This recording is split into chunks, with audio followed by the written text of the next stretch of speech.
America వర్సిటీలో మనోలా హవా. అమెరికాలోని అంతర్జాతీయ విద్యార్థుల్లో తొలిసారిగా భారత్ అగ్రస్థానంలో నిలిచింది. అక్కడున్న విదేశీ విద్యార్థుల్లో ఎన్నో ఏళ్లుగా ప్రథమ స్థానంలో ఉన్న చైనాను మన దేశం వెనక్కి నెట్టిందట. గత విద్యా సంవత్సరం 2023-24 నాటికి 3.30 లక్షల మంది విద్యార్థులతో భారత్ అగ్రస్థానంలో నిలిచిందట.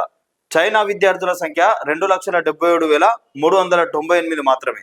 అమెరికాలో అంతర్జాతీయ విద్యార్థులు 11.26 లక్షల మంది ఉండగా వారిలో 29% మంది మనవాళ్లే ఉన్నారట.